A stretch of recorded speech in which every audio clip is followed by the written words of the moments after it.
정보가 있는 시사 토크쇼 장윤선, 박정호의 팟짱.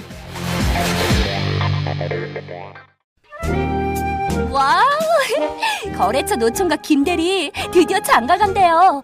축하 화한 보내야겠어요. 어디로 꽃 주문할까요? 꽃 주문은 꽃주문닷컴이지. 꽃주문닷컴요? 그럼 우리나라에서 축하화한, 근조화한 잘 만드는 꽃집이 다 모여 있어. 가격, 품질, 배송 전부 다 꽃주문닷컴. 전화번호부터 적어도 1544-6430. 꽃주문닷컴은 언제나 좋은 상품과 정확한 배송으로 소비자의 만족을 추구합니다. 팟캐스트 듣는 사람들끼리 서로 돕고 삽시다. 꽃주문닷컴은 팟짱을 후원하고 있습니다. 1544-6430.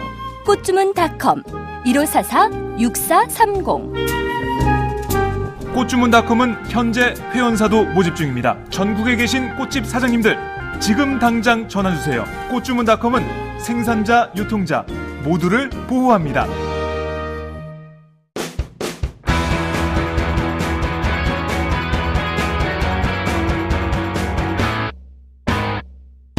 색깔 있는 인터뷰. 색깔 있는 인터뷰 시작하겠습니다.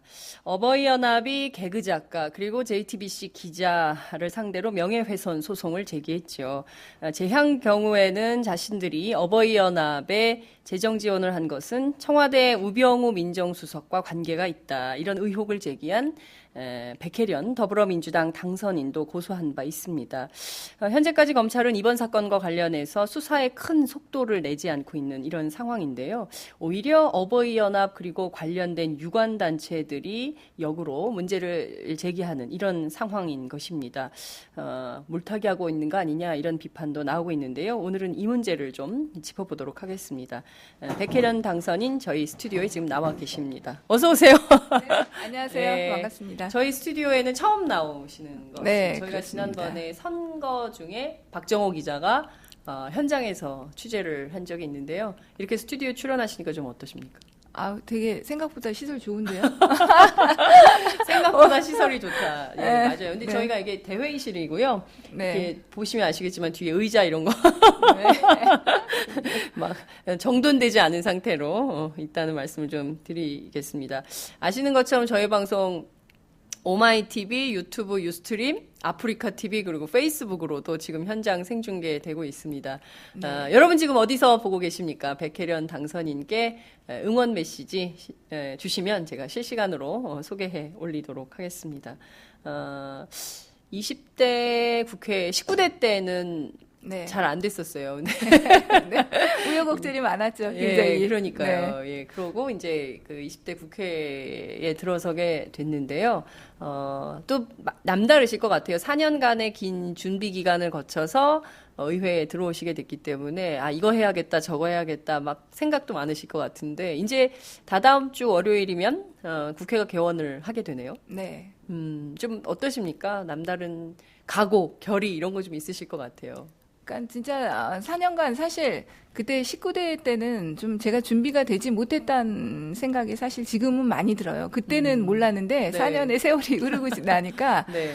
그때는 사실 검찰 개혁이라는 그 하두만을 잡고 사실 영입이 됐고 네. 정신없이 그냥 정치권이 어떤 세계인지 모르고 그냥 뛰어들게 된 그런 네. 시기였던 것 같아요. 근데 4년간의 그 지역구 활동과 여러 가지 경험들을 거쳐서 오히려 정치가 정말 변화해야 되고 정치가 정말 중요하다 그런 생각들을 많이 하게 된 것 같습니다. 그래서 이제는 그때 19대 때는 단지 제가 진짜 검찰 개혁이라는 그 하두만을 잡고 그 문제만을 생각하는 좀 어떤 편협한 부분이 있었다면은 지금은 전반적으로 정말 정치가 바뀌어야 된다는 생각을 많이 하고 있고요.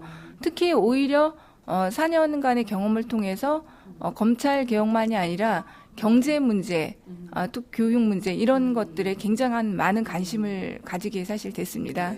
네. 4년간의 준비 기간을 거친 게 오히려 약이 됐다. 이렇게 볼 수 있을까요? 어쩜 개인적으로는 많은 면에서 그렇죠. 사실 준비되지 않은 국회의원을 가지게 되면 국민들한테 그럼요. 손해입니다. 네. 4년간의 준비가 큰 약이 돼서 제 생각에는 4년 동안 정말 국민들을 위한 의정 활동을 하시게 되지 않을까 이런 생각이 좀 들기도 합니다.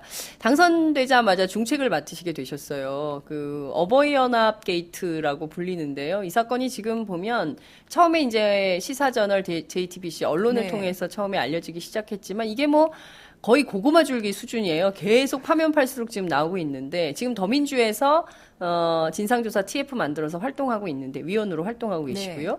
지금 어느 정도 단계까지 와 있는 겁니까? 사실은 먼저 저희 TF팀의 한계를 말씀드리고 싶은데 예. 사실은 지금 상임위도 전혀 열 수 없는 지금 그런 상황이기 때문에 네. TF가 할 수 있는 게 사실 많지가 않습니다. 어떤 자료 제출이라든지 그런 것들을 통해서 더 밝혀야 되는데 네. 사실은 그런 부분에서 거의 위원들이 지금은 당선자 신분인 경우가 많고 네. 또 지금 국회 자체가 지금 뭐 상임위 활동이 돌아가고 있는 상황이 아니기 그렇죠. 때문에 굉장히 힘듭니다. 거기다가 또 저희가 지금 다뤄야 되는 분야가 우리 당의 우호적인 입장을 가진 분들은 없지 않습니까? 사실은 청와대, 국정원, 전경련 네. 그렇죠. 어버이 연합을 비롯해서 네. 모든 단체가 사실은 적대적인 상황이기 때문에 네. 그런 부분에서 굉장히 좀 어렵고 제가 정말 요번에 절실하게 느낀 게 네. 검찰의 권력이 정말 세구나, 이대한 곳이구나. 그걸 네. 사실은 느꼈어요. 사실 검찰에 있을 때는 검찰의 그 수사권이라는 것이 네. 이렇게 큰 힘을 가진다고 생각을 별로 해보지 못했거든요. 정작 검찰 네. 검사하실 때는 그렇죠. 잘 못 느끼셨는데 네. 검찰 밖으로 나오니까 저 권력이 얼마나 센 권력이었구나 이제 느끼시는 거예요. 그러니까요. 네. 지금 많은 검찰 내 검사들도 그럴 거예요. 그러니까 사람 하나 소환해서 부르고 조사하는 거 그게 정말 얼마나 큰 권력인지 모릅니다. 지금 네. 이 사건만 해도 진짜 어버이 연합의 관계자 한 사람, 정경련의 한 사람만 불러도 더 많은 부분들을 파헤칠 수 있을 텐데 네. 전혀 그럴 수가 없기 때문에 저희 나름대로 열심히 하고 있지만 사실은 좀 어려운 부분들이 분명히 있습니다. 그렇군요. 지금 말씀하신 대로 검찰은 수사권이 있는데 수사력을 발동하지 않고 있는 것이고 또 정당은 수사권이 없어서 아예 불러서 조사조차 할 수 없는 이런 상황의 어려움 이런 말씀을 해주셨는데요. 그러면 지금 현 단계에서는 어버이연합 게이트와 관련해서 검찰이 거의 역할을 잘 못하는 겁니까? 안 하는 겁니까? 어떻게 봐야 됩니까? 지금은 안 한다고 봐야겠죠. 안 못하는 한다. 정도가 아니라 안 한다고 봐야겠죠. 사실 4월 26일 날 경실련에서 지금 고발이 들어갔는데 네.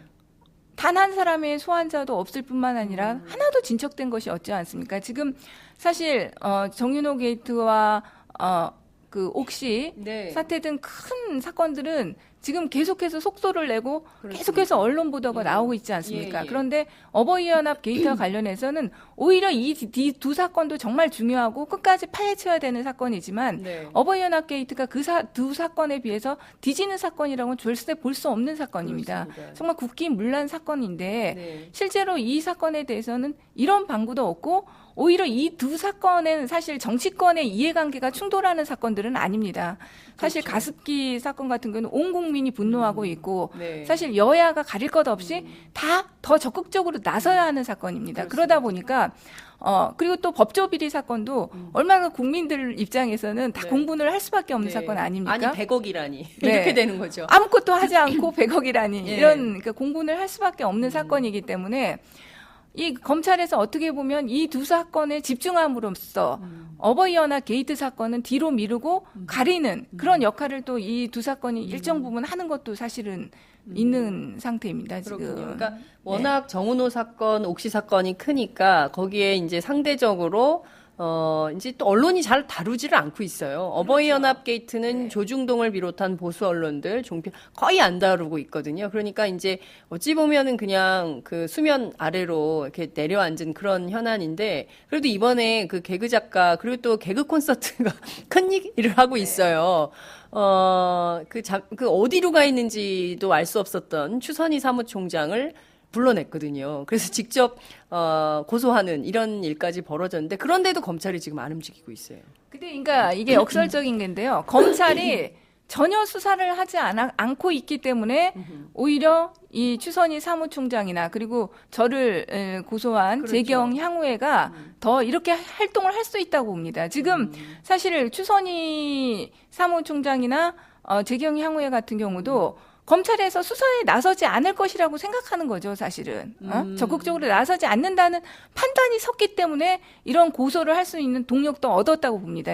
이 어버이연합 게이트 사건이 초반에 보도되고 국민적인 그 공감대를 일으키는 상황에서 네. 수사가 신속하게 착수됐다면 제가 볼 때는 절대 추선희 사무총장이나 재한 경우에서도 경우에, 이렇게 섣부르게 고소를 하거나 이런 활동은 할 수 없었을 것이라고 봅니다. 근데 이제는 어떻게 보면 또 힘을 받은 거죠. 그러니까 네. 역공의 자세를 취하고 있는 겁니다. 그러니까 그 지난주부터 해서 계속 그 고소를 남발하고 있는 것은 어떻게 보면 이제 역공의 기회를 잡았다 이렇게 볼 수도 있는 건데 결국 보면 박근혜 대통령의 가이드라인이요. 그러니까 지난 4월에 청와대로 언론사 뭐 편집국장, 보도국장 초청해서 오찬하면서 뭐 사실이 아니라고 보고받았다라고 한 것이 결국에는 대통령의 가이드라인이 있으면 검찰은 수사하지 않는 이런 관행을 되풀이하는 거 아니냐. 실제 검찰에 계실 때 대통령이 그런 가이드라인을 치면 어떻게 반응을 합니까? 검찰 내부에서. 그러니까 사실은 제가 김대중 검사 인간은 김대중 대통령 시절에 했고 그다음에 네. 노무현 그러게. 참여정부를 거쳐서 했거든요. 그때는 사실은 네. 검찰이 점점 한마디로 더 좋아지고 민주화되는 단계였습니다. 사실 그러니까 예전에는 정말 권위주의적인 시대에 청와대나 권력을 가진 사람들이 오더를 주면 그거를 수행하는 역할들을 많이 했잖아요. 근데 제가 검사 시절을 할 때는 오히려 그런 것들을 탈피하고자 하는 노력들이 진행되고 있는 시기였어요. 네. 네. 그래서 사실은 그거를 저도 잘 못 느꼈는데 제가 그래서 그 검사 사직을 하게 된 동기도 이명박 정부 들어와서 이명박 정권 들어와서 그 분위기가 완전히 바뀌었다는 거죠. 그 분위기가. 제가 때 이명박 정권이 들어왔을 즈음에 네. 마침 1년 연수를 네, 미국에 네. 가게 돼 있었습니다. 예, 그래서 예. 1년 연수를 갔다가 네. 와 보니까 서울중앙지검에 그리고 다시 제가 그때 근무를 하게 됐는데 네. 서울중앙지검이 가장 정치권과 예. 긴밀한 곳입니다. 예. 가장 큰 사건들을 예, 예. 많이 다루고 예. 정치적인 사건들을 예. 많이 다루기 때문에 예. 굉장히 긴밀하고 특히 그 중앙지검의 부장 검사들 같은 경우는 바로 그 자리에서 어떻게 하느냐에 따라서 검사장으로 승진하느냐 마느냐가 거의 결정되는 자리예요. 네. 그러다 보니까 특히 정치권에 예민한 곳인데 제가 그 연수를 끝내고 와 보니까 서울중앙지검의 분위기가 완전히 줄 서는 문화로 바뀌어 있더라는 있었어요. 거죠. 예. 그냥 이제는 그 어떻게 보면 오다를 주지 않아도 네. 오다를 알아서. 주지 알아서 하는 그런 분위기였어요. 사실은. 그래서 제가 참 적응이 어떻게 보면 안 되더라고요. 예, 그게. 예. 그래서 그러면서 제가 참 이렇게 검찰의 어떤 회의를 많이 느끼게 된 시기가 그때부터인데, 그러니까 그만큼 원래 검찰이라는 조직은 권력을 지향하는 속성을 가질 수밖에 없는 부분이 있습니다. 사실은 그것이 한계인데, 네. 그것이 한계인데 그래도 김대중 정부와 노무현 정부 시대는 정말 그 검사들도 그렇게 얘기해요. 노무현 정부 당시에는 정말로 청와대에서 터치가 하나도 없었다는 거예요. 청와대에서 어떤 한마디로 오다를 준다든지 가이드라인을 준다는 것이 없었습니다. 그렇기 때문에 오히려 그 권력을 노무현 정부 정말 노무현 대통령 수사까지 하는데 어떻게 보면 이용할 수 있었던 거죠. 그때 처음으로 진짜 정치 자금에 대한 네. 수사가 이루어졌었고 네. 그때 당시는 정말 정치 권력이 심장부를 위한 향한 수사들이 많이 이루어졌지 않습니까? 네, 네. 그것이 사실 저는 그때까지는 잘 몰라서 어떤 검사들의 기계라든지 예. 그런 그게 것을 당연한 거라고 생각했는데 생각하고, 예. 사실은 그때 당시 그런 수사 가능했던 것 자체가 청와대에서 검찰에 관여를 하지 않았기 때문에 사실은 가능했던 것이죠. 근데 지금은 완전히 검찰이 정말로 어떤 정치권의 눈치 보기, 권력의 줄서기 이런 문화가 지금은 팽배해 있는 상태라고 봐야겠죠. 현재의 검찰 문화에 견주어 본다면 박근혜 대통령이 보고 들은 바 없다. 그러니까 아니라고 보고 들었다라고 한 데 따라서 권력 말까지 이 수사 제대로 되기 어렵다 이렇게 전망하십니까? 어떻게 보세요? 근데 이 조금은 더 두고 봐야 된다고 봅니다. 이 검찰이 네. 권력의 항배에 굉장히 또 근데 민감합니다. 항상 차기 대선에 그렇죠. 네. 지금까지 그 검찰의 행보를 보면 네. 권력 말에는 권력 누수가 시작되기 시작하고 내임덕이 오기 시작하면 네. 권력의 중심부를 향해서 다시 칼을 들이댄 경우가 많았습니다. 사실은. 그래서 아직까지는 대선 국면에 네. 접어들지 않았기 때문에 네. 지금까지는 어떤 박근혜 대통령의 가이드라인이라는 청와대의 눈치 보기를 하고 있지만 네. 만약에 이제 국민의 민심이나 이런 것들이 사실 이번에 총선에서도 그렇습니다. 드러났지만 예. 사실 굉장히 여권의 등을 돌린 상태가 아닙니다. 네. 아닙니까? 네. 그러니까 이것이 가속화되고 예. 정권 교체의 가능성이 커진다. 음흠. 이런 분위기가 조성이 된다면 네. 다시 검찰이 그 칼끝을 다른 쪽으로 돌릴 수 있다고 봅니다. 저는. 참 재밌네요. 네. 근데 지금은 아직은 아니라는 거예요. 지금은. 네. 네. 그러니까 검찰의 태도나 문화가 참 이게 국민이, 그러니까 어느 정권이든 권력의 심장부를 겨누고 정의롭지 못한 사건에 대해서는 재단하는 칼을 가지고 있는 조직인데. 이게 뭐 여론의 향배가 어떻게 되는지를 보고 이게 차기에 누가 되는 거야, 어디에 줄을 서야 되는 거야, 그에 따라서 수사의 방향, 수사의 내용, 또 기소되는 사람 이런 게 다 결정된다고 하니까 애들이 듣기에도 아유 저래갖고 저게 되겠나 이런 생각이 좀 들 것 같아요. 그러니까 이게 어떤 정확한 뭐 지시나 이런 거에서 이루어지는 게 아니라 네. 어떻게 보면 생리죠. 생리상 네. 자연스럽게 그것이 이루어지는 게 있는 것 같아요. 제가 볼 때는. 자, 이런 검찰 문화도 좀 바뀌어야 되겠다라는 생각이 좀 들기도 하는데 우선 다시 이제 어버이연합 사건으로 돌아가서 얘기를 좀 해보겠습니다. 몇 가지 이제 명예훼손 소송을 제기했어요. 그 개그자 유병재 씨에 대한 것도 그렇고요. 또 JTBC 기자도 그렇고요. 어찌 보자면은 이제 백혜련 당선인도 그 범주 안에 포함이 돼서 지금 고소가 된 사건인데.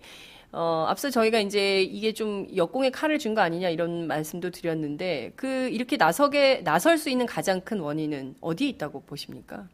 역시 이제 검찰. 네, 검찰에서 수사를 하지 않고 있는 이 태도이고 사실은 또 아까도 말했지만 전형적인 물타기죠. 두 사건이 사실은 이 어버이연합이나 이런 보수단체의 집회 자체가 그동안 네. 사실은 물타기의 성격을 굉장히 많이 가졌습니다. 사실 어느 한쪽에서는 몇만 명이 모여서 예.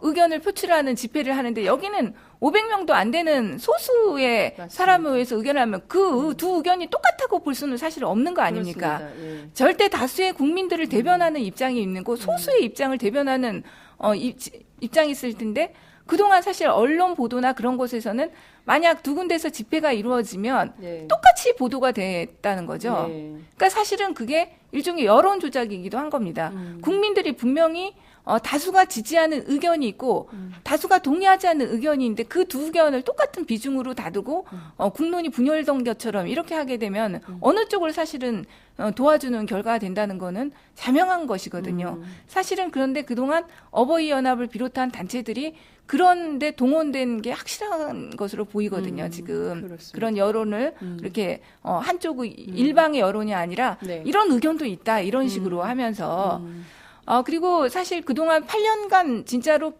많은 갑자기 그 집회 숫자가 어버이연합을 비롯한 집회 숫자가 굉장히 증가를 네. 했거든요. 예. 이제 그런데 그게 이제 요번에 나왔듯이 정말로 결국은 알바비를 주고 탈북단체의 사람들을 동원했다는 이런 정황들이 나오고 있는데 네.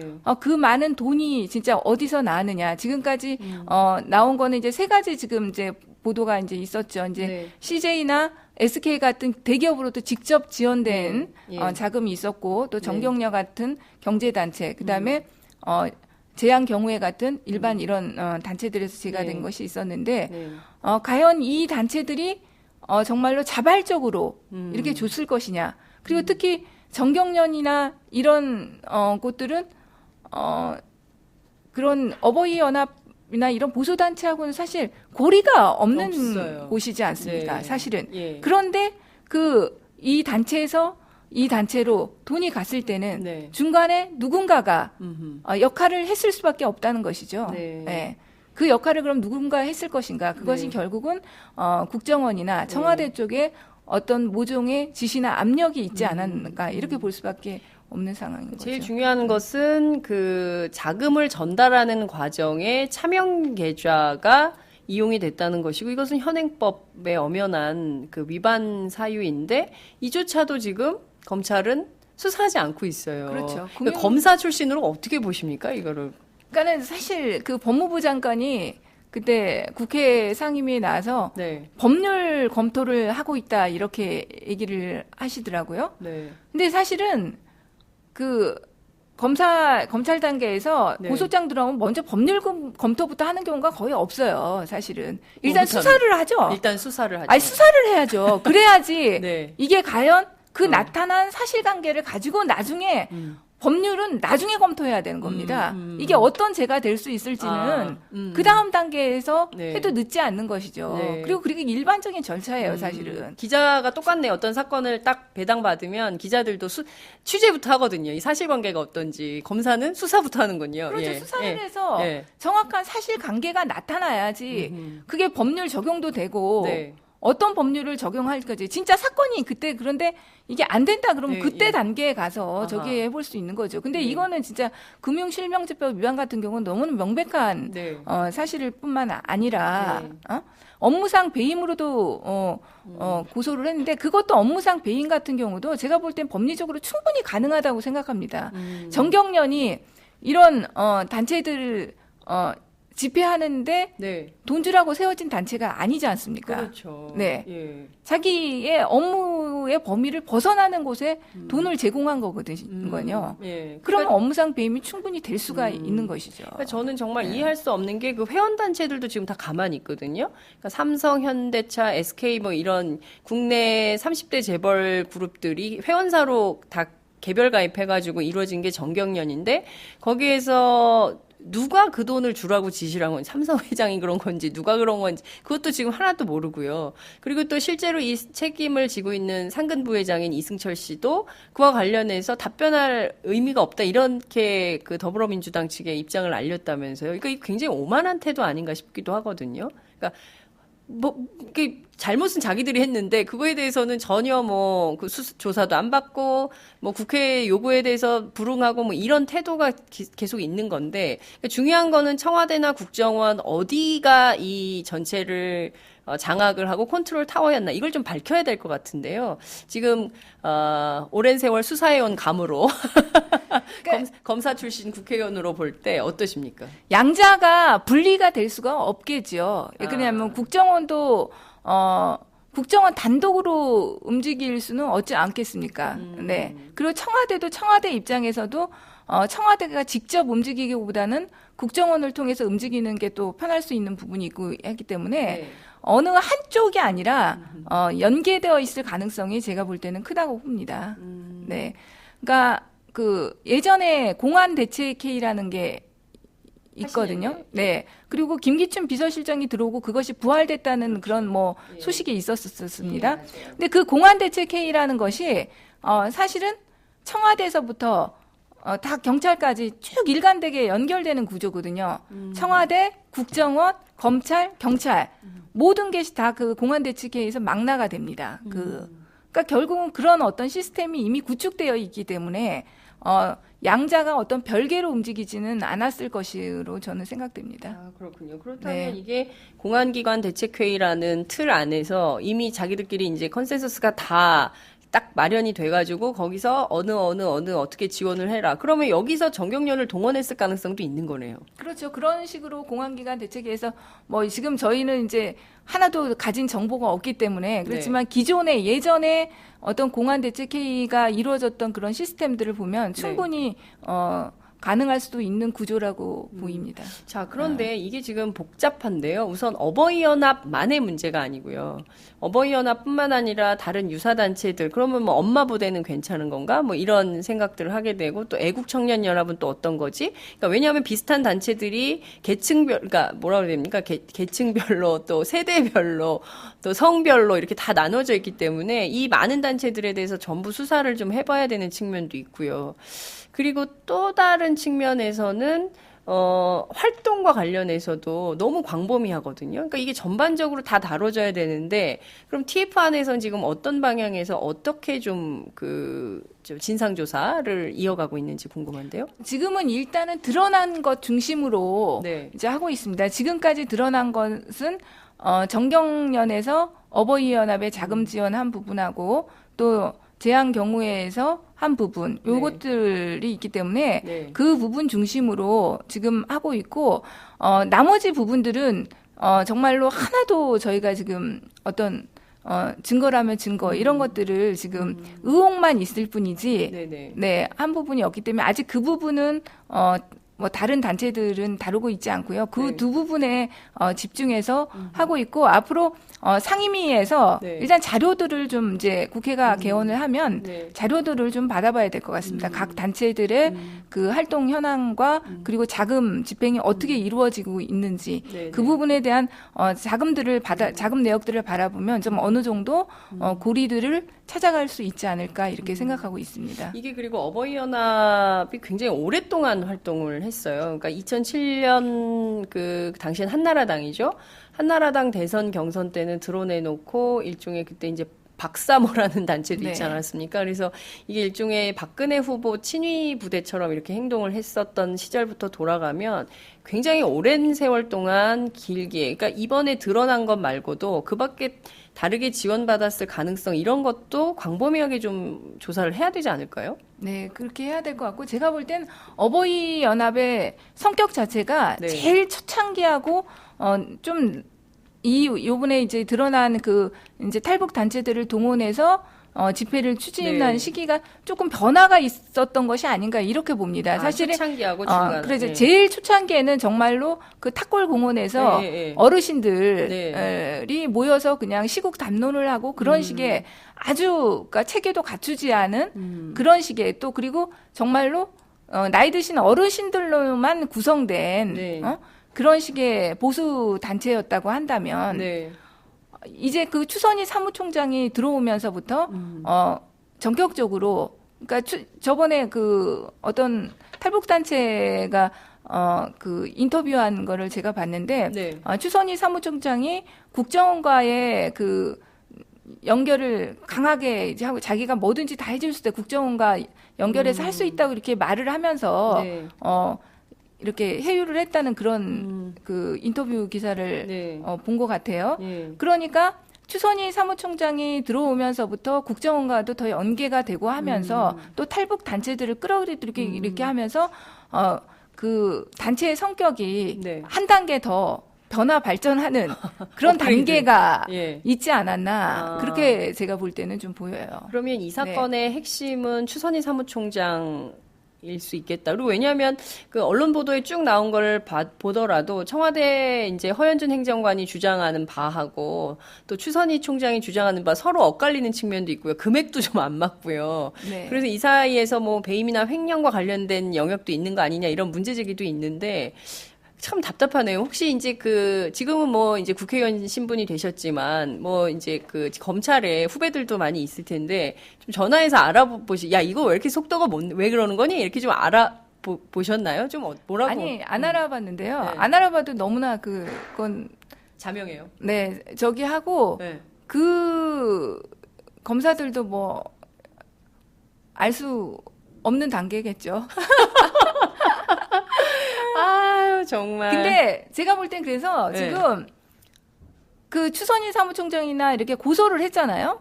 그리고 허모 행정관도 지금 고소를 했고 네. 그럼 그 고소 사건부터 일단 조사를 했으면 좋겠어요. 그거라도 먼저. 네. 아니 거기에서 그 사람들이 고소를 했으니까 그게 명예훼손이고 네, 네. 아니라고 한다면 자기들이 아니라는 증거를 먼저 갖다 내야 될 거 아닙니까? 네. 근데 그 사건도 지금 네. 뭉개고 있는 겁니까? 그렇죠. 그 사건도 지금 전혀 진행되지 않고 있죠. 제가 볼 때는 이 어버이연합 게이트 그 고소 사건들도 그렇게 뭐 빠르게 진행될 거라고 생각하지 않습니다. 왜 그러냐면 그 고소 사건들도 그 고소 사건의 실체를 밝히기 위해서는 네. 이 돈 거래 내역에 대한 조사가 선행되지 않고는 사실 불가능합니다. 그거에 대한 조사가 선행되지 않으면 어떤 게 거짓이라고 할 수 있겠어요, 사실은. 네, 네. 허모 행정관도 사실은 그 뭐 명예훼손으로 고소인데 그 사건을 하려면 그 실체를 조사하기 위해서도 이것에 대한 일정 부분에 대한 수사는 반드시 필요한 것이거든요. 그러니까 지금 뭐 정말 국민적으로 그 납득할 수 없는 일들이 막 벌어지고 있는 건데요. 우선 그 지금 그 TF에서 다루고 있는 사건, 삼남개발 의혹 사건 있지 않습니까? 여기에 이제 우병우 현 민정수석이 개입돼 있는 사건인데 정작 그 우병우 수석은 저기 고소는 안 한 것 같아요. 근데 이제 네. 재향경우회가 나서서 지금 그 백당선인을 고소를 했는데 어떤 상관관계가 좀 있다고 보십니까? 우병우, 근데 지금 시기는 좀 다른 것 같아요. 우병우 수석이 취임한 거는 5월 달이고, 또 재향경우회가 어버이연합에 지원을 한 것은 4월이기 때문에, 특히 그렇게, 이렇게 억지로 엮는 거 아니냐, 이런 주장도 제기될 수 있거든요. 그러니까 그거는 좀 더 이제 조사를 저희도 해봐야 되는데, 네. 재향경우회에서 정말로 어버이연합과 이런 탈북 단체들에게 얼만큼의 돈이 갔는지 그게 사실은 그동안에 보도된 언론 보도를 근거로 저희도 이렇게 잡은 거거든요. 네네. 두 번 한 건데 실제로 정말 그 작은 거래 내역을 보면 더 있을 수도 있다고 봅니다. 예. 그거는 아직 뭐 수사가 안 됐기 때문에 저희도 알 수가 없는 거죠. 근데 어쨌든 재향 경우회와 그 우병우 수석의 가족 기업이라고 할 수 있는 네네. SJ 그 홀딩스 그 기업과 그 기인 컨트리클럽 그 연결고리는 명확한 것이거든요. 그 고리는. 네. 네. 그 고리는 명확한 것이고 그 시기적으로는 한두 달 차이가 나지만 어쨌든 그것도 굉장히 밀접한 시기인 건 맞지 않습니까? 네. 그러니까. 예. 네. 그 전까지는 어쨌든 자금 지원이 없다가 그 시기 즈음에서 자금 지원이 이루어졌기 때문에 네. 모종의 관계는 충분히 있을 수 있다고 봅니다. 우병우 수석은 아무런 얘기 없으십니까? 제가 볼 땐 문제 제기를 하지 않을 것이라고 봐요. 근데 저는 재한 경우에서 네. 요번에 이렇게 강력히 대응한 것 자체가 좀 의구심이 있는 것이 사실은 재한 경우에서 네. 이렇게 탈북 단체나 어버이연합에 자금 지원을 했다는 보도가 제가 브리핑을 하기 전에 문제 네. 제기를 하기 전에 이미 보도가 됐었습니다. 보도가 됐었고 재한 경우에서 어떤 문제 제기도 사실 하지 않았거든요. 네. 침묵을 그냥 하고 있었죠. 그런데 제가 그 부분을 우병우 수석과 연관지어서 얘기를 하자마자 네. 사실은 강력 대응을 한 것이거든요. 그 전까지는 사실 같은 사실인데도 네. 그 언론에 대해서는 문제 제기하지 않다. 네. 예. 아무 문제 제기도 하지 않으시다가 네, 네. 이제 그게 이제 우병우 수석과 3단 개발 연결 고리가 있다는 사실이 얘기가 되자마자 더 강력하게 대응을 했다는 것이죠. 네. 네. 그거에서도 저는 또 조금 의구심이 듭니다. 그렇군요. 왜 네. 가만히 계시다가 네, 왜 백혜련 당선인에 대해서만 고소를 한 것인가 그것도 좀 저희가 확인을 좀 해봐야 될 것 같은데요. 지난주에 박근혜 대통령하고 3당 원내대표 면담이 있었습니다. 이 자리에서 어버이연합 게이트에 대해서 우상호 더불어민주당 원내대표가 문제 제기를 했지만 진척이 별로 없었다. 이제 이런 입장이 나왔는데요. 그 점은 좀 어떻게 보십니까? 대통령의 이런 판단. 사실은 어버이연합 게이트에서 우리 우상호 원내대표가 하더라도 네. 박근혜 대통령이 거의 그런 식의 반응을 보일 거라고 예상은 했었습니다. 사실은 그동안 초지일간 그 보여오신 태도가 네. 청와대하고는 아무 상관이 없다. 일개 행정관의 어떤 일탈행위로 네. 보는 그런 발언들을 했고 그 입장은 지금도 앞으로도 바뀌지 않을 것이라고 보거든요. 그러니까 그만큼 뭐 청와대에서는 이 사건에 대해서는 앞으로도 선을 긋고 이런 방구하지 않을 것으로 지금 보입니다.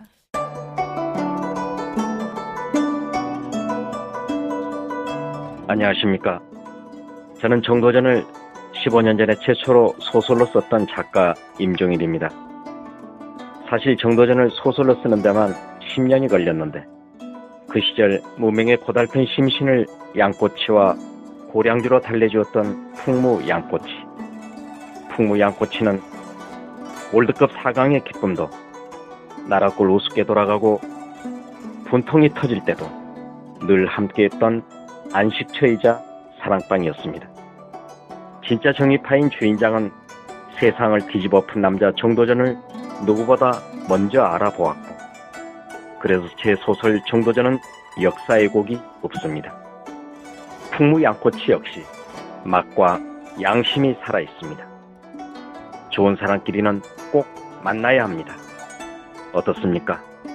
오늘 풍무 양꼬치에서 만납시다. 2호선 구로 디지털 단지역으로 오세요. 예약 문의 02809-9292 02809-9292.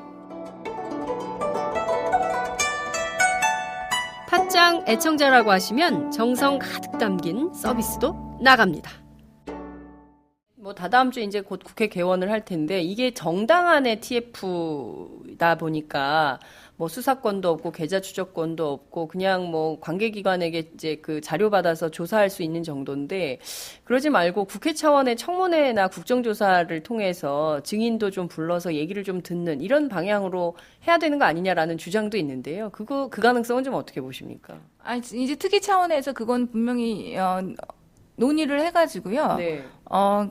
우리 당만이 아니라 이건 국민의당도 같이 함께 나서서 해야 된다고 봅니다. 그래서 당연히 이 검찰 수사를 조금은 더 지켜보겠지만 네. 전혀 진척이 없다고 한다면 여러 가지 특단의 조치 결국은 진짜 청문회, 네. 국정조사 그리고 특검까지 다 어떤 방식으로든지 제기하고 추진해 나갈 수밖에 없다고 봅니다. 네. 그러니까 검찰이 움직이지 않으면 청문회, 국정조사, 특검까지도 갈 수 있는 문제다. 왜냐하면 야3당이 함께하면 못할 것이 없다. 이제 이런 말씀 주신 건데요. 이게 지금 상당히 올 하반기 뜨겁게 가져갈 수밖에 없는 이슈다. 이렇게 보여지기도 합니다. 더 많은 의혹 제기가 나올 텐데 그때마다 저희 팟짱에게 단독으로 좀 알려주시면 좋겠다. 이런 말씀을 좀 드리고요. 시간이 많지 않지만 꼭 여쭐 게 있어가지고요. 정은호 네. 게이트 관련해서요. 네. 이게 홍만표 검사장 정관예우 문제가 수임료 6억을 넘어서서 저축은행 비리로 확산이 좀 되고 있습니다.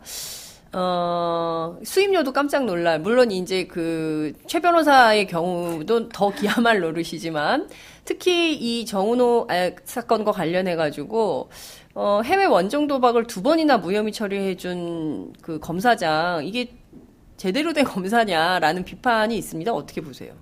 그러니까 이게 전반적으로 진짜 수임료 진짜 6억이라면 국민 여러분께서 진짜 깜짝 놀라시겠지만 사실 수사 단계에서 그렇게 근로사가 할 역할이 많지가 않거든요. 네, 그러니까는 도박 사건 많이 해보셨죠? 네. 주로 어떻게 하셨습니까? 근데 이거는 이제 해외 원정 도박 사건이기 때문에 네. 조금 더 이제 더 주장할 부분들은 있었을 것이라고 보는데 일반적인 도박 사건은요 정말 간단한 사건입니다. 거의 별로 이렇게 수사할 내용도 없어요. 별로 없어요. 네. 네. 수사할 내용도 별로 없고 간단한 사건들이고 사정 변경이라는 게 별로 없어요. 근데 저는 이 사건에 있어서 이제 시간이 많지 않으니까 꼭 한 가지 얘기하고 싶은데 지금 수사의 초점이 홍만표 변호사랑 최유정 변호사에게만 맞춰져 있는데 지금 수사가 그렇게 돼서는 저는 안 된다고 봅니다. 이 사건에서 제가 몇 번이나 얘기했는데 가장 정말 있을 수 없는 그 무혐의가 2번 된 것도 정말 이해하기 어렵지만은 그것보다도 더 이게 법조계 내에서 봤을 땐 이해가 안 되는 부분이 뭐냐면요. 그 검찰 항소를 했는데 그 검찰 구형이 3년에서 2년 6개월로 깎였다는 부분입니다. 이게 일반인들은 잘 모르시겠지만 사실은 검찰 내에서는 거의 있을 수 없는 일이 일어난 것이에요. 네. 그래서 저는 이 과정에 대한 수사가 지금 반드시 그러니까 진행되어야 된다. 공판에 관여한 검사들이 왜 이 3년의 구형이 2년 6개월로 깎아서 구형하게 된지 그 공판 간여 검사들에 대한 수사가 지금 진행돼야 됩니다. 홍만표뿐만 아니라 다른 공판 관여 검사들을 전부 수사해야 된다. 네, 그렇죠. 지금 그리고 최유정 변호사 같은 경우는 분명히 그 공판 단계에서 그 동기라는 뭐 동기가 네, 네. 공판 부장 검사인가 예, 뭐 그래서 그래서 빨리 빼줄 뭐 수 있... 찾아갔다는 예, 얘기도 예. 보도에 본 것 같아요. 예. 그러니까 그 과정에서 어떤 노비가 이루어진 것인지 그 부분에 대한 수사가 저는 지금 정관들에 대한 수사 플러스 네. 현직 검사들에 대한 수사가 반드시 지금 진행돼야 된다고 봅니다. 그 부분은 그리고 수사가 충분히 수사할 수 있는 단서가 있는 거거든요. 왜 그러냐면 특정이 되지 않습니까? 어떤 네. 사람이 왜 이 과정에서 이 검사라면 누구든지 그게 그렇게 깎일 수가 없다고 알고 있거든요. 네. 그래서 도저히 상식적으로 있을 수 없는 네, 일이 없는 벌어진 일이기 때문에 왜 이게 이렇게 됐느냐 해가면 뭔가 말이 나올 거 아닙니까? 거예요.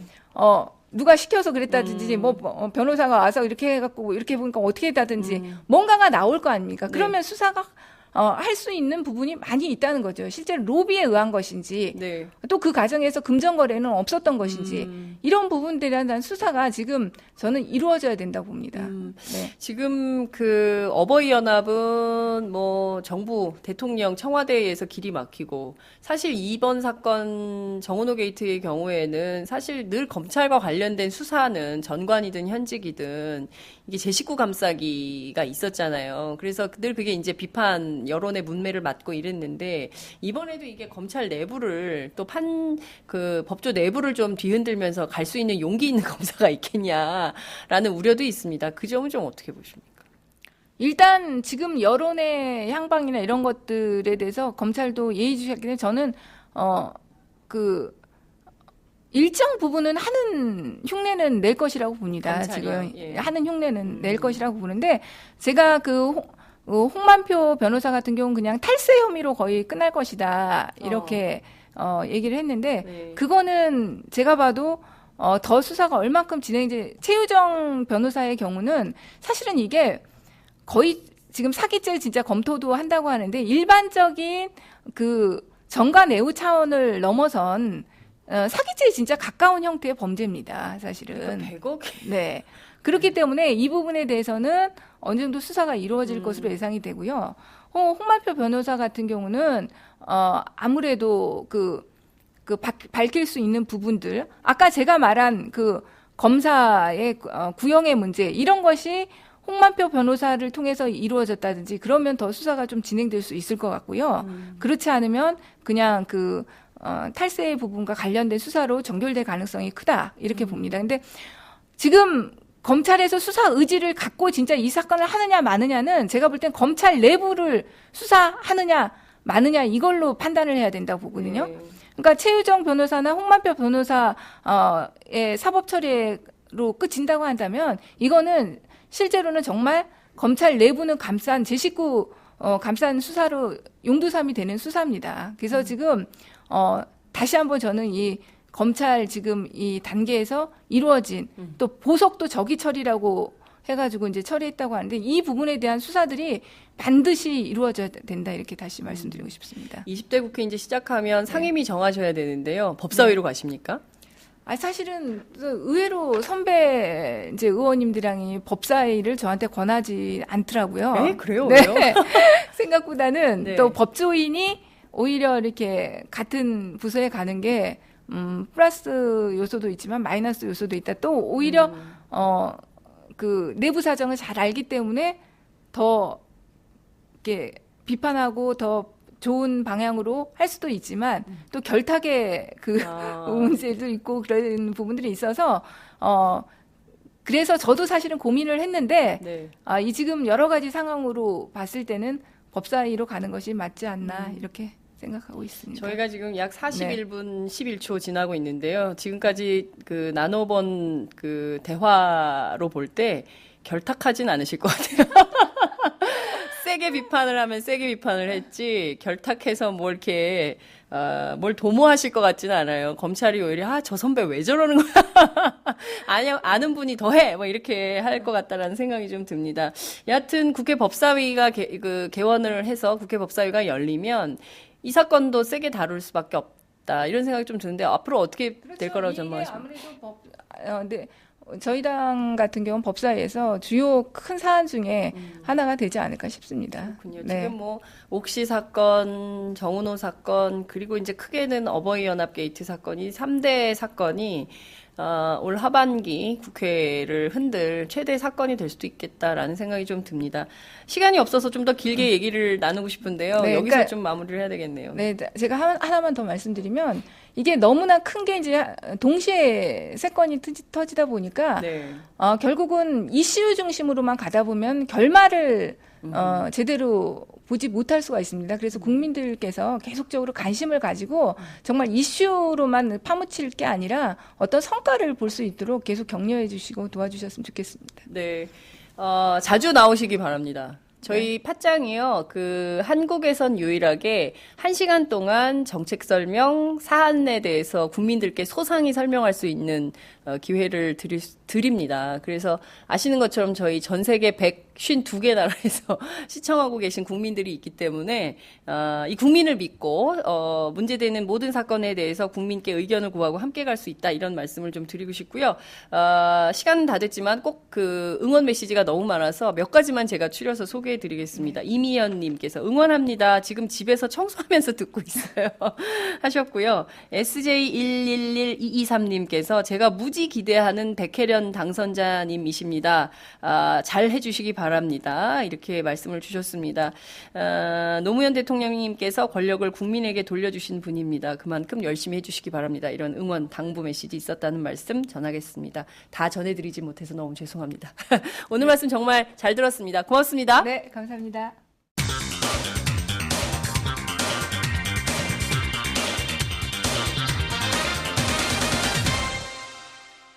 전혀 다른 뉴스. 전혀 다른 뉴스 시작하겠습니다. 박근혜 대통령은 4.13 총선 패배 이후 거의 한 달 만인 15일, 어제죠. 청와대 참모진에 대한 교체 인사를 단행했습니다. 최근 사의를 표명한 이병기 대통령 비서실장 후임으로는 이원종 전 충북지사가 발표가 됐는데요. 실제 지난해부터 정치권 안팎에서는 이병기 실장의 사임설이 꾸준히 떠돌아다니기도 했었습니다. 이번에 청와대 참모진 개편에 어떤 정치적 의미가 포함되어 있는 것일까요? 오늘은 이 문제와 함께 새누리당 혁신위원회 소식도 함께 살펴드리도록 하겠습니다. 오마이뉴스 이슈팀 이경태 기자를 전화로 연결합니다. 이 기자 나와 계신가요? 네, 이경태입니다. 네, 주말 잘 보내셨습니까? 네. 네. 자, 어제 박근혜 대통령이 청와대 비서진 교체를 했습니다. 사실 지난달이죠, 벌써. 언론사 보도국장 또 편집국장 초청 오찬 간담회에서는 국면 전환용 청와대 개편 인사는 없다. 이런 주장을 한 바 있는데 한 달 만에 이게 바뀌었네요. 네, 그렇습니다.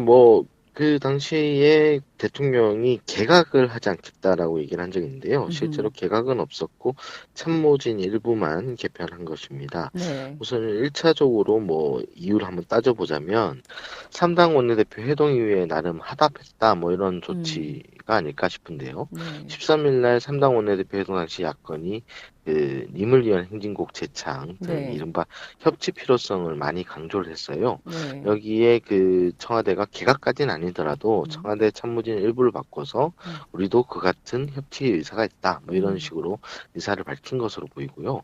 그러나 이를 두고 박 대통령이 전면적으로 국정 기조를 변화했다. 이렇게 보기는 어려울 것 같아요.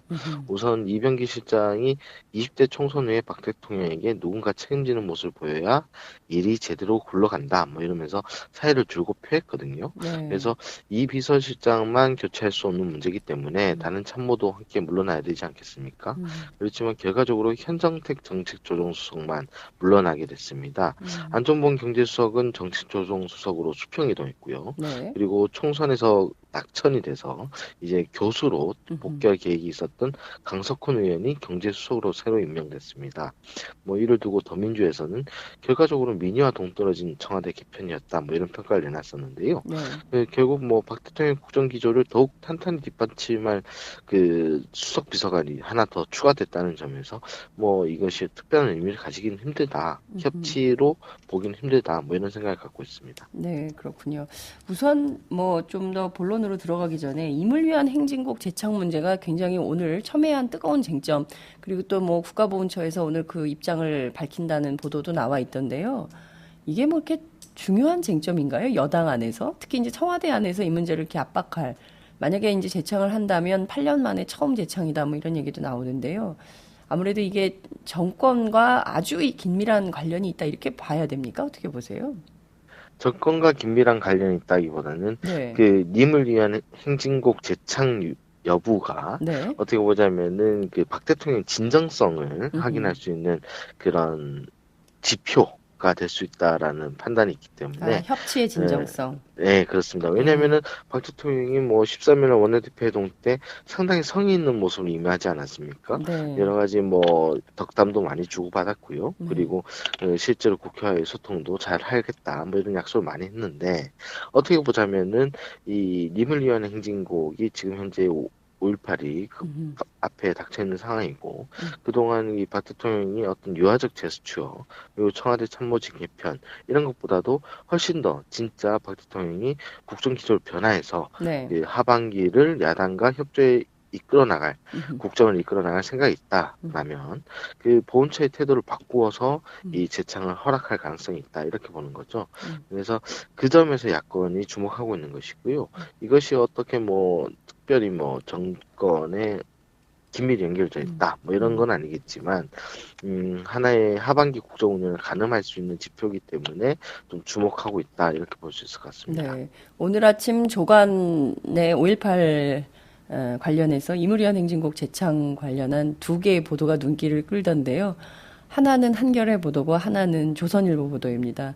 조선일보는 5.18 기념식 때 임을 위한 행진곡 재창하기 어려울 듯 이렇게 뽑았고 한겨레 신문은 임을 위한 행진곡 재창할 듯 이렇게 뽑았습니다. 양 신문의 주장이 어떤 논조가 반영이 되는지 이어지는 보훈처의 기자회견을 한번 지켜보도록 하겠습니다. 다시 또 본론으로 들어가겠습니다.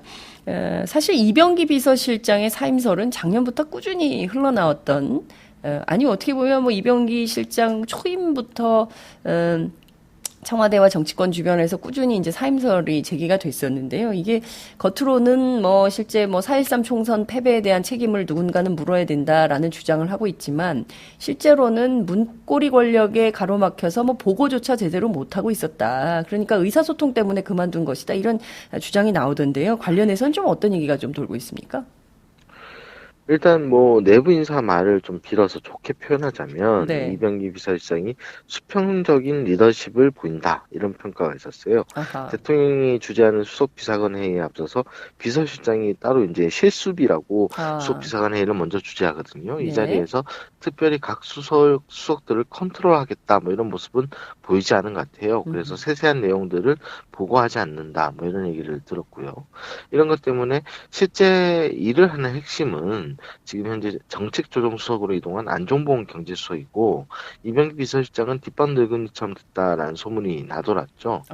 예, 다만 이제 이병기 실장은 정치권 내에서는 평가가 좀 후하게 나왔었어요. 앞서 뭐 주요대사나 국정원장이나 요직을 많이 지냈기 때문에 전임 김기춘 비서실장과 비교하면은 그나마 소통이 되는 이었다라는 평가가 있었습니다. 박정 국민의당 원내대표도 그 자신의 페이스북에 야당과 비공식적인 소통을 했다라고 긍정적으로 평가해줬죠. 그렇군요. 아, 뒷방 늙은이 같다라는 평가를 받았다는 건 또 이경태 기자를 통해서 처음 듣는 평가이기도 합니다. 이병기 실장이 이원종 신임 비서실장 발표되자마자 얼마 안 돼서 기자실을 찾아와서 직접 간담회를 열었다면서요. 어떤 메시지를 좀 남기고 떠난 겁니까? 이게 사실 뭐 간담회라기보다는 네. 고별 인사 차원에서 이제 방문을 한 건데요. 아, 특별한 메시지는 없었습니다. 뭐 청와대를 출입하는 기자들을 만나서 일일이 악수를 나눴고요. 이 떠나는 사람이 무슨 말을 하겠느냐라면서 말을 극도로 아꼈습니다. 기자들과 그 인사를 나눈 뒤에는 직접 자신의 승용차를 몰고 금방 이제 청와대를 떠났고요. 네, 그렇군요. 그 중앙일보 제목이 손수 운전해서 청와대를 떠났다 뭐 이런 표현이 나오던데요. 어찌됐든 이병기 실장이 현재 이른바 문고리 3인방이라고 하죠. 문고리 권력에 밀려서 현안마다 대통령에게 보고조차 제대로 못했다라고 한다면 그 자체로 청와대 내부 소통 시스템이 상당한 심각한 여전히 그런 문제가 있는 거 아니냐 이런 비판도 가능할 것 같은데요. 그와 관련해서는 좀 어떤 얘기가 있습니까? 일단 이 실장이 지난해 성완종 리스트에 연루됐던 게 좀 큰 타격이었던 것 같습니다. 뭐 이 실장이 증거 불충분으로 무혐의 처분을 받긴 했지만 여러 업무를 챙기는데 한계를 보였다는 평가가 나오거든요. 네. 앞서 말씀드린 대로 뒷방 늙은이로 밀려났다는 얘기가 시작되는 지점이기도 하고요. 네. 특히 이병기 실장은 지난번 그 청와대 인사위원장도 겸하고 있어요. 이게 김기춘 비서실장 당시에 인사 파동이 여러 번 발생하면서 그 비서실장이 인사위원장을 겸하도록 그렇게 바꿔놨었는데 네. 오히려 이병기 실장이 모르는 인사가 발표되는 경우도 있었다고 하더라고요. 아하. 그래서 어찌 보면 박 대통령 주변의 인해 장막을 이병기 실장도 못 걷어냈다. 뭐 이런 평가가 가능할 것 같습니다. 실제로 이 실장이 사석에서 박 대통령을 도와드리고 싶은데 안타까울 때가 있다. 여러 가지 해보려다 안 된 것도 있다. 뭐 이런 얘기를 했다고 합니다. 그러니까 실제 여전히 그 저희가 이제 십상시 파문 성완종 리스트와 십상시 파문 다룬 게 벌써 재작년인데요. 3년이 되도록 그 김기춘 비서실장 떠나고 이병기 비서실장이 새로 왔지만 여전히 이 대통령 주변의 인해 장막은 거둘 수 없었다. 이제 이런 얘기가 계속 나돌고 있기 때문에 새로 온 이원종 비서실장의 경우에는 좀 어떨지 그것도 좀 지켜봐야 될 것 같은데 자 우선 이원종 지사의 발탁에는 어떤 정치적 의미가 어떤 함의가 있다고 봐야 될까요? 이현정 전 충북지사가 현재 지금 대통령 직속 지역발전위원장으로 일하고 있습니다. 네. 그런데 개인적으로 봤을 때는 좀 큰 특이점이랄 게 없어요. 일단 박 대통령의 심기를 거스를 만한 어떤 의사를 밝힐 인사가 아닙니다. 왜냐하면 공무원 출신으로 서울시장과 그 민선 간선 통틀어서 3선 충북지사를 지냈거든요. 이 정도 갈록이면은 자기 정치를 할 만한데 그러지 않았습니다. 그런 점에서 박 대통령을 조용히 보자 하는데 초점을 좀 맞췄다 이런 인사라는 평가가 있고요. 네. 다만 눈에 띄는 건 그가 가진 어떤 지역적 기반이라고 할 수 있는데 이게 바로 충청권이기 때문이죠. 그렇군요. 그렇다면 사실 정부 여당이 내년 대선을 염두에 둔 지역적 포석이다. 이렇게 봐야 되는 걸까요? 네, 뭐 그 의도에 어떻든 뭐 충청권을 중히 여기겠다는 박 대통령의 내심이 발현된 게 아닐까 뭐 이렇게 볼 수밖에 없습니다. 20대 총선 결과 뭐 전통적으로 영원한 지역 기반이 좀 약화됐고 네. 수도권의 민심이 거세게 돌아선 상황이라서 그 여권 입장에서 우군 그러니까 영남을 제외하는 어떤 우군이 좀 필요한 상황이거든요. 네. 그리고 총선에서 3당 체제가 형성됐다고 하지만 결국 대선은 51대 49의 싸움 아니겠습니까? 네. 이런 상황에서 충청권을 보다 가깝게 끌어당기는 쪽이 승리할 가능성이 높습니다. 그래서 당장 뭐 새누리당의 신임 원내대표이자 비대위원장인 정진석 원내대표도 충청권이고 또 스스로 이제 JP의 후계자를 자처하고 있고요. 맞습니다. 그리고 어제 혁신위원장이 된 그 김용태 의원도 그 사실 뭐 서울에서 3선을 지냈지만 대전 출신입니다. 그래서 어떻게 보자면 여권의 어떤 포스트들이 전부 다 네. 충청권으로 이제 자리매김하고 있는 상황인데요. 이는 뭐 여권의 시선이 어디로 향하고 있는지를 알 수 있는 대목이라 할 수 있습니다. 무엇보다 이 이원종 신임 비서실장이 친박 측에서 공공연히 차기 대선 후보로 거론하고 있는 반기문 유엔 사무총장과 어떤 관계가 좀 있어요. 네. 충청의 고위공직자 모임인 청명회에서 같은 회원으로 활동해온 점이 눈에 띄거든요. 예, 다만 이 신임 비서실장은 어제 그 청와대에서 기자들과 만나서 반 총장과는 같은 고향인 것 정도다. 노무현 정부 때 테이블 옆자리에서 본 게 마지막이었다라면서 그 큰 관계가 있진 않다. 뭐 이렇게 해명했습니다. 네, 그렇지만 이게 뭐 오늘 오전 아침 발표된 조간신문들 쭉 보면 반기문 총장과 이웃 동네 제천 출신이잖아요. 이원종 네, 그렇죠. 수석이. 그래서 비서실장이 그래서 그 두 사람 간의 관계 그리고 또 이제 결국에는 그 민생을 굉장히 강조하고 있다고는 하지만 여전히 새누리당과 정부는 내년 대선을 중심에 놓고 정치 구도를 재편하고 있는 과정 작업 아니냐 이런 분석들이 지배적인 것 같습니다. 무엇보다 이번 그 새로 선임된 인사들 가운데 비서실장도 굉장히 중요하지만 경제 정책 굉장히 심각합니다. 왜냐하면 경제 상황이 매우 어렵기 때문에 그런 것인데요. 현재 해운과 조선업계를 중심으로 구조조정이 한창 진행 중에 있는데 강석훈 의원의 등판을 또 어떻게 봐야 되는 것이냐. 강석훈발 구조개혁이 상당히 큰 폭으로 속도를 낼 것이다. 이런 분석, 전망도 있는데요. 이 점은 좀 어떻게 보고 계십니까? 뭐 가능성 높은 전망이라고 봅니다. 일단 강석훈 신임 수석이 박근혜 정부 경제 정책에 관여하지 않은 것이었거든요. 18대 대선 당시에는 캠프에서 정책위원을 지내면서 공약을 위반했고요. 대선 승리 이후에도 인수위원회 국정기획조정분과 인수위원을 활동했습니다. 19대 국회에서는 기획재정위 간사 그리고 그 새누리당의 정책위 부위원장을 맡아서 여러모로 당청 간 정책 조율을 진행했는데 이런 뭐 저간의 사정을 본다면 기업 구조 조정을 위한 한국판 양적 완화 등 뭐 정부가 추진하고 있는 여러 그 경제 기조들에 힘을 더 실을 수 있는 그런 상황이라고 볼 수 있습니다. 이번에 국회의원 선거에는 당선되지 못했지 않습니까? 그죠? 네, 그렇습니다. 그러니까 뭐 그 공천을 신청했지만 네. 경선에서 밀려났죠. 그러니까요. 예. 뭐 어찌됐든 청와대 내부가 강석훈, 안종범, 뭐 경제 투톱 체제로 박근혜 정부 마지막 경제 정책을 핸들링하게 될 것이다 이런 전망. 뭐 위스콘신 3인방이 여전히 건재하다 이런 분석, 뭐 주장 나오고 있는데요. 구체적으로 주된 역전 방향은 좀 어떤 것이 될 거라고 분석이 되고 있습니까? 우선 규제 완화를 통한 경기 부양 이런 쪽에 초점이 좀 맞춰지지 않을까 싶은데요. 네. 가깝게는 뭐 노동사법과 규제 프리존 특별법 이런 것들을 처리하려고 노력할 것으로 보입니다. 물론 뭐 노동사법 같은 경우에는 야권의 반발이 워낙 심하기 때문에 네. 그 실현 가능성이 낮긴 한데 규제 프리존 특별법 같은 경우는 야당 강력 단체장들도 좀 희망하고 있어요. 그래서 이 부분에 대해서는 아마 여야가 협상이 무난하게 또 진행될 가능성이 있습니다. 두 번째로 제가 주목하는 것은 공공기관 기능 조정 분야인데요. 네. 이미 뭐 성과연봉제 전면 도입 등을 통해서 정부가 무리수를 많이 쓰고 있는 그렇습니다. 정황이 보이고 있습니다. 예. 게다가 이제 기재부가 6월께 그 공공기관 기능 조정 분야를 발표할 예정인데 이때 뭐 한전이라든가 발전 5사 등 어떤 공공기관의 민영화 작업 등이 나올 가능성도 있어요.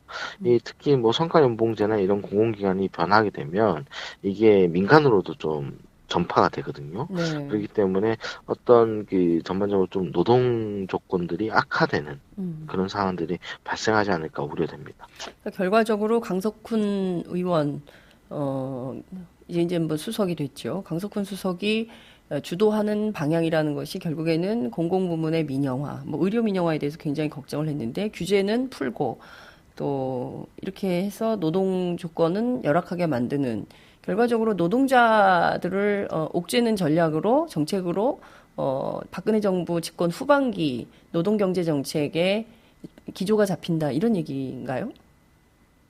네, 그럴 가능성이 있다는 겁니다. 당장 뭐 어떻게 보자면 경기 지표가 굉장히 나쁜 상황이기 때문에 네. 이런 경기 지표를 하반기에 끌어올리기 위해서 가장 손쉬운 극약 처방이라는 것들이 그런 규제 완화 그리고 대기업 지원 뭐 이런 방향 아니겠습니까? 그래서 그런 쪽으로 초점이 맞춰지지 않을까 생각하는데요. 일단 뭐 여소야대 국회 상황이도 여러 가지 방향들이 있으니까 좀 더 지켜봐야 될 것 같습니다. 네, 다른 거 다 떠나서 30대 재벌기업 710조 원이나 되는 사내유보금 쌓아놓고도 실업 그러니까 뭐 일자리 창출이나 뭐 이런 거에 대해서 전혀 기여하는 바가 없다. 대기업에 대해서 계속 지원해봐야 국민들의 삶은 나아지지 않는다라는 게 이미 입증이 되고 있는데 또 그런 정책을 쓴다면 민심 위반 그리고 반발도 적지 않겠다 이런 분석도 가능할 것 같습니다. 이번 청와대 조직 개편을 교두보로 해서 조만간 뭐 6월께는 적어도 내각도 개편할 가능성이 있지 않냐 이런 전망도 있던데 그 점은 좀 어떻게 보십니까? 일단 청와대는 당장의 현안이 아니다. 이렇게 기각 가능성을 차단하고 있습니다. 이게 다만 3당 원내대표 때 그 야당에서 네. 그 여당에서 정무장관직 신설 제안이 있었던 것을 음. 좀 생각해 보면 가능성이 아주 없는 것은 아닙니다. 다만 이는 정부조직법 개정 사안이거든요. 네. 그래서 국회가 먼저 손을 써야 되는 그 사안입니다. 그래서 청와대 입장에서는 개각을 앞장서 하기 힘들다 뭐 이렇게 보고 있습니다. 이게 당장 그 여소야대 국회거든요. 또 그렇죠. 예, 그런 상황에서 인사청문회 등이 상당히 부담이 돼요. 그래서 청와대 입장에서는 이런 점까지 감안해서 좀 소극적으로 임하지 않을까 이런 생각을 해봅니다. 그렇군요. 그러니까 개각은 우선 하려면 국회에서 법을 바꿔서 진행을 해야 가능한 일이 됐다. 이런 말씀도 주셨습니다. 결과적으로 총평을 하자면 이번 청와대 참모진 개편을 좀 어떻게 봐야 됩니까? 일각에서는 결국 박근혜 대통령의 친정체제 구축이다. 안정관리형으로 바꿨다. 뭐 이런 분석도 있던데 결과적으로 이것은 레임덕에 따른 뭐 선제적 조치 아니냐, 뭐 대통령 감싸기, 뭐 이런 분석입니다. 이경태 기자는 좀 어떻게 분석하십니까? 레임덕에 따른 선제 조치라고 봐야 할지는 약간 아직 의문입니다만, 네. 그 친정 체제를 구축했다라는 평가는 동의할 만하네요. 이 앞서 말한 대로 실제 의미 있는 변화라고 보기 힘든 개편이었거든요. 네. 무엇보다도 이 정치권 일각에서 교체 요구가 나왔던 현기한 정무수석이나 우병우 민정수석이 여전히 좀 남아있다는 점도 주목할 필요가 있습니다. 이미 뭐 어버이 연합 게이트 등을 통해서 뭐 연루설이 나오고 여러 가지 의혹이 제기되는데도 교체하지 않았다는 것은 이들에 대한 신뢰를 유지하고 있다 이런 걸로 평가할 수 있거든요. 그래서 박 대통령이 여러 가지 총선 상황에도 불구하고 흔들리지 않고 국정을 밀어붙이겠다 이런 생각을 갖고 있는 게 아닐까 내심으로는 이런 생각을 해봅니다. 그렇군요. 결국엔 박근혜 대통령의 신뢰 때문에 우병우, 현기환 두 수석은 교체하지 않고 유임됐다. 이렇게 볼 수 있는 거죠. 여러 가지 문제들이 제기되고 특히 이제 어버이 연합 게이트에 우병우 수석은 연루됐다라고 백혜련 당선인 뭐 저희 좀 잠시 10시에 인터뷰를 할 예정이지만 뭐 그런 측면이 작용했다. 결국 박 대통령의 신뢰가 제일 크다. 이렇게 봐야 되겠네요. 네, 그렇습니다. 자, 새누리당이 앞서 지적해 주신 대로 혁신위원장에 서울 3선의 김용태 의원을 임명했습니다. 김용태 의원 뭐 40대로 알려져 있는데 앞으로 새누리당에 어떤 변화가 올 거라고 전망하십니까? 일단 뭐 혁신위원장의 외부 인사를 해야 된다 뭐 이런 주장이 있었는데 그렇죠. 정진석 원내대표가 여기에 실패를 했고요. 이런 실패를 한 사안에서는 최선의 한 수를 뒀다 뭐 이렇게 평할 수 있을 것 같아요. 네. 이 비대위 혁신이 투트랙 운영을 결정하면서 그 친박 의도대로 당이 흘러가고 있다라는 비판을 많이 받았거든요. 그렇죠. 그런데 여기에 비박 소장파 출신인 김용태 의원을 혁신위원장으로 앞세우고 그 비대위원들도 김세현, 이해훈, 홍일표 등 뭐 비박 중심들로 이렇게 채워넣었어요. 네. 그래서 어떻게 보자면은 당내 다수인 친박을 견제할 수 있는 비대위 혁신의 구조를 마련했고요. 네. 이런 상황에서 어떤 친박 의도대로 당이 흘러간다라는 비판은 피할 수 있는 그 길을 정진석 원내대표가 마련했다. 뭐 이렇게 볼 수 있습니다. 그래서 뭐 애초에 그 재점화됐었다라고 평가했던 계파 갈등 문제를 어떻게 보면 일단락 짓고 그 총선 이후 상황으로 넘어갈 수 있는 전기가 될 수 있겠다. 뭐 이런 생각이 드네요. 네, 그렇군요. 김용태 의원 뭐 오늘 한 컷의 사진을 보니까 뭐 온 그 국회 출입 기자가 2,000명입니까? 1,000명입니까? 굉장히 많은 기자들에 둘러싸여서 인터뷰를 하고 있던데요. 어떻게 좀 혁신하겠다고 각오를 밝혔습니까? 뼛속까지 바꾸겠다. 모든 것을 내려놓고 국민의 눈높이에서 일하겠다. 뭐 이렇게 얘기를 했습니다. 혁신위가 아직 다 안 꾸려진 상황이라서 구체적인 얘기는 못 내놨는데요. 네. 주목되는 거는 총선 패인이었던 계파 정치를 청산하겠다. 뭐 이런 얘기를 했습니다. 구체적으로 어떻게 계파 정치를 청산할 것인가에 대해서는 아직 그 구체적인 청사진은 안 나온 이런 상황인 것이죠. 네네. 어제 됐으니까 뭐 이제 차차 마련을 해 가겠죠. 그나저나 그 유승민 전 원내대표의 복당 문제 그리고 윤상현 의원의 복당 문제는 좀 어떻게 처리될 걸로 전망되세요? 이 문제는 좀 더 시간이 걸릴 것 같습니다. 아무래도 그래요? 김용태 신임위원장도 이 부분은 반드시 처리해야 될 문제라고 했는데 네. 당장 말할 수 있는 건 아니다. 라면서 비대위 혁신이 구성 완료 후 의견을 모아봐야 된다라고 하더군요. 그러니까 이 17일 전국위원회가 소집돼서 비대위 혁신이 추인이 이루어지거든요. 네. 그 이후에나 이제 본격적인 활동이 들어가기 때문에 이 문제는 5월은 넘기겠다. 뭐 이런 음. 생각이 좀 듭니다. 그렇군요. 조금 더 지켜봐야 될 것 같군요. 어찌됐든 그 4.13 총선에 대해서 180석, 많게는 뭐 200석까지도 관측을 했던 새누리당이 뚜껑을 여니까 122석. 결국에는 과반도 내주고 원내 일당도 내준 격이 됐습니다. 앞으로 새누리당의 혁신과 관련된 그 핵심 의제는 무엇이라고 좀 봐야 될까요? 실제로 국민들이 눈꼴 싫어했던 부분들이 어떻게 보자면 계파 갈등이었거든요. 그래서 이 문제를 어떻게 정리하느냐가 관건이지 싶은데, 사실 정당 내 계파를 일소화한다는 거는 좀 어불성설 아닌가 싶어요. 다만 이 계파가 지금같이 뭐 박근혜 대통령, 김무성 대표 뭐 이런 식으로 1인에게 일렬 정도로서는 어떤 봉건적인 형태를 보이는 게 아니라 건강한 의견 집단으로서 어떻게 활동하느냐, 이게 더 중요한데, 이를 그 김혁신 위원장이 어떤 모습, 어떤 그 청사진을 그려내느냐가 중요할 것 같습니다. 그래서 당청 관계, 가깝게는 당청 관계부터, 그리고 좀 더 이제 차기 전당대회까지는 당 지도부 체제를 어떻게 바꿀 것인가, 뭐 이런 문제들을 좀 구체적으로 고민할 것 같네요. 그렇군요. 제일 중요한 게 당청 관계겠죠. 그동안 하도 굴욕적인 모습을 많이 보여왔기 때문에 새누리당 혁신위원회에서 제일 먼저 보여야 할 것은 청와대에 굴복하지 않는 자세, 정책을 정말 여당답게 밀어가는 자세, 이런 게 좀 필요하지 않을까 싶은데, 김용태 의원 앞서 말씀드린 대로 40대 대전 출신의 비박, 조선일보에서는 반박계다 이렇게 평가를 했던데, 김용태 의원이 이끌 새누리 혁신호는 성공할까요? 실패할까요? 어떻게 전망하세요? 일단 뭐 투트랙 결정, 외부 인사 영입 논란, 뭐 이런 악재들이 계속 한 달 동안 이어졌는데요. 거기에서 탈출할 기로는 마련된 것 같습니다.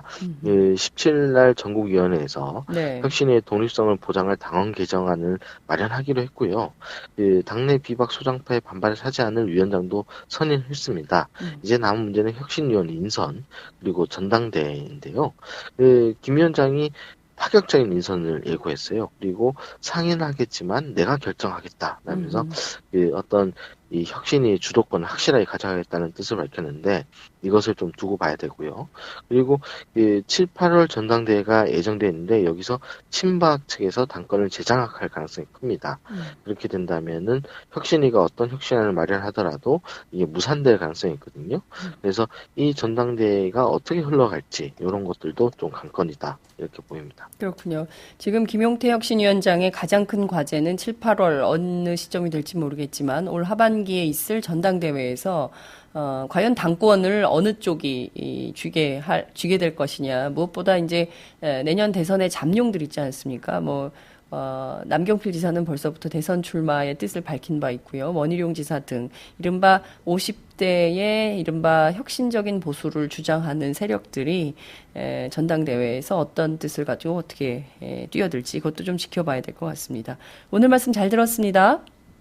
네, 감사합니다. 네, 지금까지 오마이뉴스 이경태 기자와 함께했습니다. 오늘도 오마이뉴스 10만인 클럽 후원 회원님들의 발길은 이어지고 있습니다. 국민이 속지 않고 믿을 수 있는 언론을 기대합니다. 시민을 위한 언론, 오마이뉴스가 진보 종편으로 꼭 성공하기를 빕니다. 시민들의 판단에 위한 충실한 진실 전달자가 되어주세요. 민주주의가 왜곡 후퇴하는 이 불의하고 참담한 현실이 하나하나 타개되길 소망합니다. 오마이뉴스를 믿고 응원합니다. 장윤선, 박정호의 팟짱 후원하시는 10만인 클럽 회원님들의 가입 동기입니다. 참 절박하죠? 오마이TV가 보수 정편이 외면한 진실을 생생하게 전달하겠습니다. 내 손안의 스마트 진보 종편, 월 1만 원이면 됩니다. 지금 바로 전화주세요. 02733-5505, 내선 번호는 0번. 공용 핸드폰은 010-3270-3828입니다. 정권과 자본 앞에 할 말하는 당당한 오마이TV. 팍팍 밀어주세요!